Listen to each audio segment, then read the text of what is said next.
everyone, welcome back to another Parts Factory Australia installation tutorial video.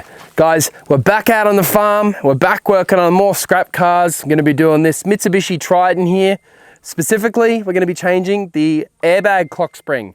Now, that's a little module that goes in behind the steering wheel, so we are going to have to pull the airbag off the steering wheel, pull the steering wheel off, and basically a few little wires and a couple Phillips head screws will pop the airbag clock spring off, throw the old one away.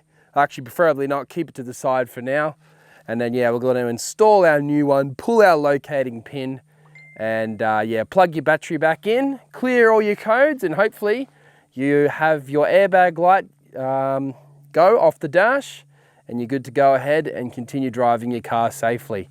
Other than that, guys, first things first, you've got to undo your battery. I don't have a battery at all, clearly, but you guys will, so take your negative terminal off your battery with a little 10mm, move it to the side, let it drain down. Of course, you're going to need the part. If you need them, we do have them available here at Parts Factory, guys. Press this video's title. Description of the video will pop down. Click the link, order it to your door, have it in your hand, and then, yes, use this video, install it yourself, save yourself some money, guys. That's what we're about here at Parts Factory Australia. Alrighty, guys, let's jump into it. So, first things first, I just want to make sure there's no hornets or anything in this car. No, it looks all right. All right, so we've got to get this horn pad off. Through the side here, you'll have a little Torx bit. You can go straight through. I might have to take my hat off, bend around and have a look. Yeah, so you got some Torx bits there. You got to undo them.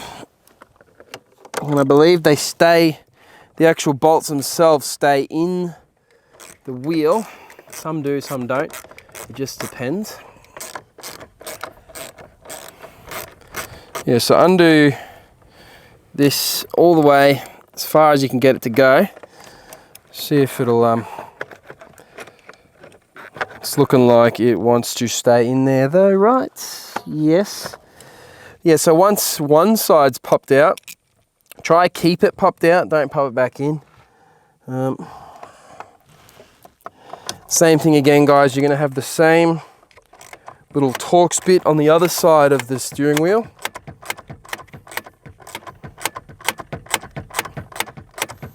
Now, before you go any further, don't forget to make sure your battery's disconnected, but also make sure your steering is dead straight. Because when we install our new clock spring, it needs to be perfectly centered from the beginning. Otherwise, you run into further issues.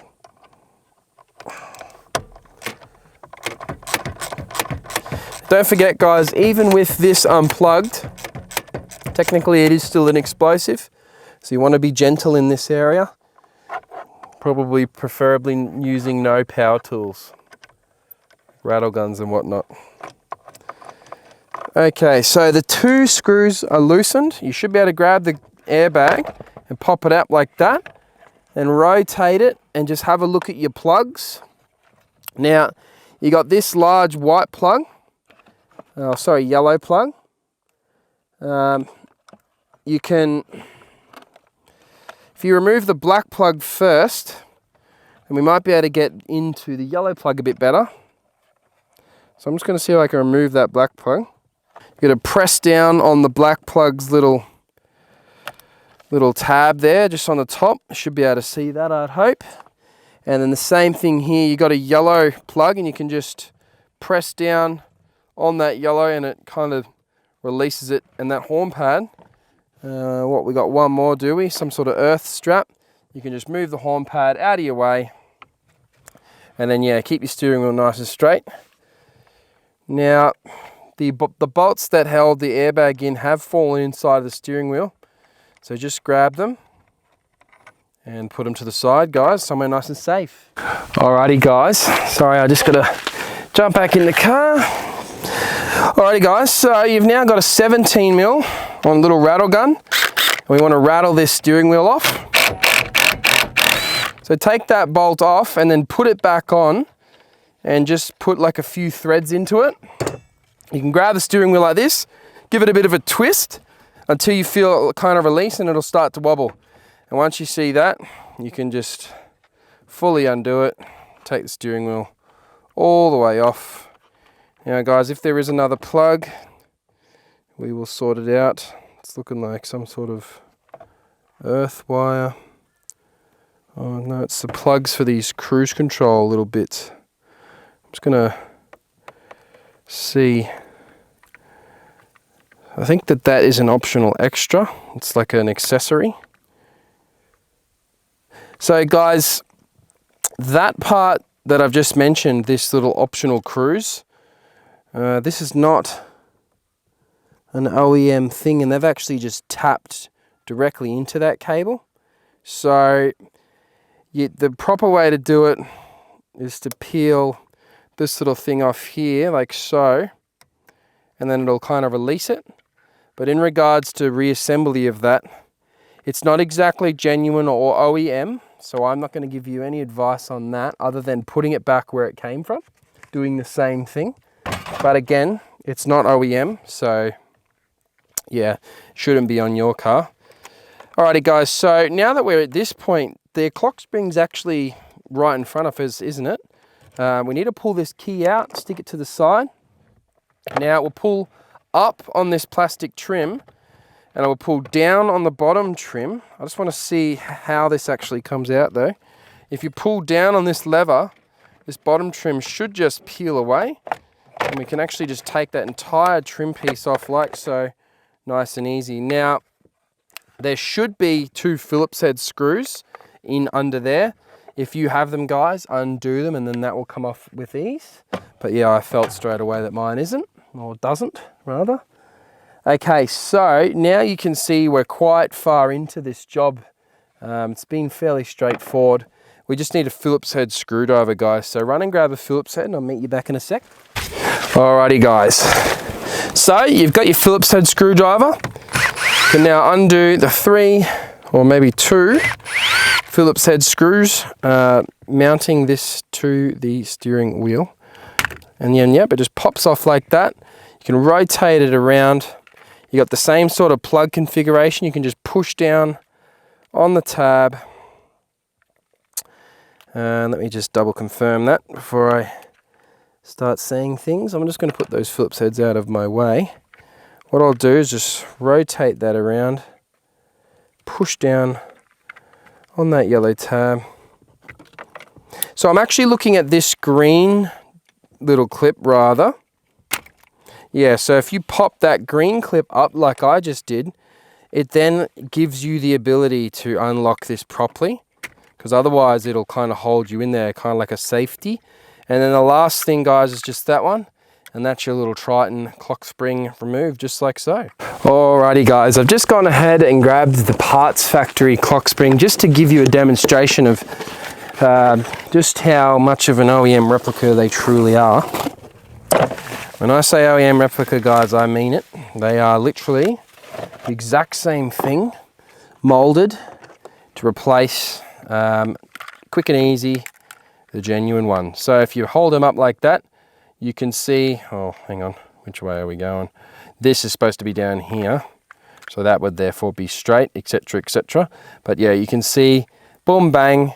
Yes, they've put a sticker over the top, but as you can see, they are an OEM replica, including down to our green little safety mech thing that we established. And guys, this white thing is just a safety pull pin. So when you put this back on, that is in the center. Line up this center spindle, smack it in, these little locating lugs. You can just line them up like so. I'm obviously not going to put this brand new clock spring on this this car, because ultimately it is a scrap car. But yeah, these little things just line up like that. Put your 2 Phillips head screws in, and remember you're steering straight. You can then plug these plugs in, pull your pin, steering wheel back on, nice and straight, and that would be happy days, guys. Now, I will run you through it, doing it on this old one. So you just pop it into position, and don't forget your Phillips head screws. Got one here. They are self-tapping screws, so you just mount them back where they came from. Guys, from this point, the rest of it's pretty self-explanatory. So you've got this little part. Remember, these parts tuck through, and then, oh, don't forget, we've got to put our surround back on. I almost forgot mine. To do that, comes off the same way it went on, guys. So you can just wrap around the column. I'll just make sure I'm going the right way. So that's key side there. Got a bloody big horsefly right next to me. So yeah, it tucks. Oh, that's the key barrel. Oh, yep, here it goes here. So this part wraps around. You guys will have yours separated, so it's going to be a little bit easier than for me. Oh yeah, guys, sorry, I'm a bit sick at the moment. Don't forget, guys, you need to plug the clock spring back in, which is just these plugs down here. So you can do them in any order, so don't stress about an order. But yeah, just plug them back in. The second one there. So once that's plugged in, now you can head over and do your shroud, which just goes on the same way you removed it. Oh, that makes it a bit easier. So it just tucks through like so. Hopefully your car doesn't have bloody glass everywhere, so you're not cutting your hands and whatnot like I have. Now don't forget, guys, you got those 2 Phillips head screws that this car did not have. And other than that, you can now bring your steering wheel up. Don't forget, if you do have that strange little cruise control plug, you can tap it back in. How they've done it, it's a bit dodgy, but not sure why that's like that. Luckily for me, I don't have to redo any of this because this is the final time anyone sits in this car.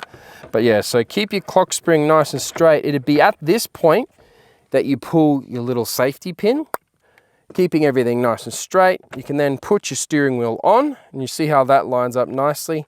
Plug your airbag in. Of course, you need to fix your steering wheel back to the steering column, nice and tight. Definitely don't want to be mucking around with that. Of course, guys, as you can imagine, plug your actual airbag back in, which is super straightforward. You got your black plug. You should hear like an audible click. It should go click. And then, of course, the most important one, being nice and gentle, not forcing anything. Sometimes they're a bit of a funny design, you know, you don't kind of really straight away realize how it goes, but you will work it out, I'm sure. There it goes there. So it goes in sideways and you should hear that audible click again. And of course, your airbag goes back in and you'll actually hear a click, and then you can grab your Torx bits and put them straight through the sides, fixing that clock spring back into place the way that horn pad back into place the way it once was. Guys, at that point, you can go ahead, plug your battery in, you can turn your ignition on, and you can actually start your car. Because you had your battery disconnected, it might even reset your ECU. You may not even have to clear your airbag light because your systems check's just been performed, and with your new clock spring, everything's happy days. Of course, if you continue to see that same error light, you might have a faulty airbag itself. Alrighty guys, I hope everything's gone nice and smooth with your clock spring replacement. As you can see, it was actually fairly straightforward compared to some other clock springs. It was pretty easy to get that horn pad off, and yeah, all the wiring and whatnot. So yeah, happy days there. I hope everything's gone nice and smooth for you. Guys, don't forget, if you need this part, we have them available here at Parts Factory. So just click on the title, the description will pop down. Get the part over to you. Look, it's going to save you a lot of money, guys. This type of thing at Mitsubishi would go for about $400 to $500. It's like $100 from us, 118, something like that. Just cruise onto the web and check it out. Guys, if you have appreciated the video, give it a thumbs up. And if you are working on your own cars, such as the Mitsubishi Triton, we've got a lot of Mitsubishi Triton content. You never know when something else is going to give way on one of these good old reliable four-wheel drives. So definitely subscribe to the channel. You never know when it's going to come in handy. Alrighty guys, my name's Lucas from Parts Factory. Thanks for watching another tutorial video. I'll see you next time.